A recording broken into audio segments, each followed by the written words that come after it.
Afternoon, it's me, Lisan Kip from Davao City, Itik Farming Davao guys. It's me once again. So andito tayo sa bahay nila Toto ngayon at ako mismo happy, sobrang happy po. Ano nyo bakit po? Tapos na po yung pinagawa namin na bahay. Ang gastos po nito, sila ni Inday at saka si Toto. Katas po ng paghihirap ng sa atin no na doon sila nagtatrabaho.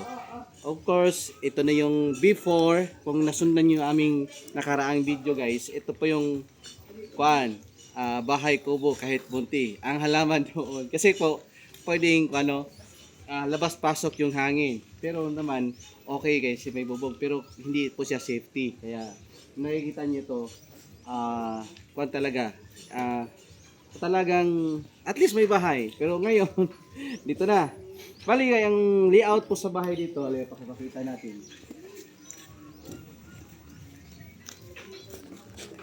Ang buong layout po sa bahay is 22 by 16. May dalawang room. Papakita natin. Tara.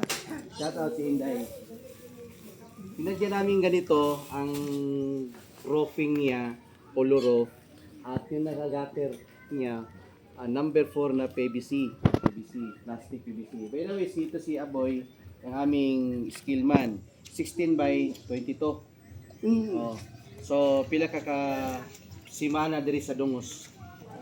1 month. Apat. 1 month, tagid siya. O diri, ikan pa niyo takunan ha Davao. Kamuli nagdavaw, gimingaw na. Mingaw na ko sa Valentine's Valentine's gabi, wala ko kauli. siya gito ang siya gito ang nag-layout ani tanan. Of course sa ato ang plano mo ni tabo.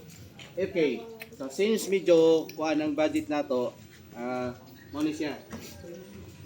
Sa guys, sa tawag dito Dito tayo, please. Pasun. Okay, na lang. So nakakuha na siya.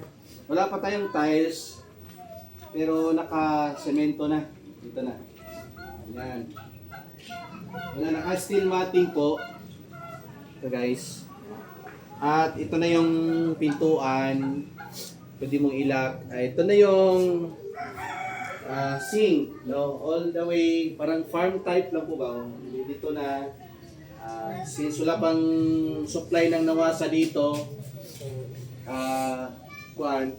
so dito man na, nilagay namin. May design, may sink na, may lababo. Ito na. At na yung room, roofing, may disco light pa ata. Dito tayo, please. Okay. Dito na yung sa room, may CR na po. Ito na. Naka-tiles pa si Inday, Di ba? Naka-tiles po. Di ba? Ang galing. Tapos, wala pa munang kisami. Wala pa munang mga wiring kasi po siyempre ang ating budget po ang kanilang budget okay, ito na yung room. Ang ganda naka may bed na. So dito tayo. Kung samantala ito din yung pangalawang room. Ito malaki, kita mo dito. Pwede na, di ba? Andito, farmhouse ang peg niya guys. Ang ganda pagka-design for me. Tapos mo ng konti para naman. Ang ganda pong pagka-design. Ang kabuuan, estimated gasto po nito, alam niyo kung kano, mga 250k, more or less, maganon. Pero kung tapusin natin to lahat, kasama na yung kesame, electricity, tiles, aabot to na mga 300 o 300, baka kulang 350 o 300. Rough estimated natin sa ganitong plano na 4 by 16. So, kasali na ito lahat. So, okay na.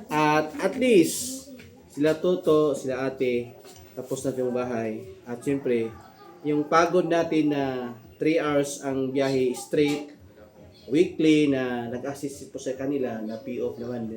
Dahil po sa kanila is nakatulong po sa ating hatchery. At dahil po sa inyo guys, kami po ay talagang na-inspire na tutulong pa sa ganitong aspect sa life. Tinutulungan po natin yung siyempre ating nakatulong din sa atin. Ganon po. So yun guys, it's me. Leo Sungkit, Itik Farming Davao. Patuloy lang po tayo sa pag-iitik at sa farming. God bless. That's all. Bye-bye.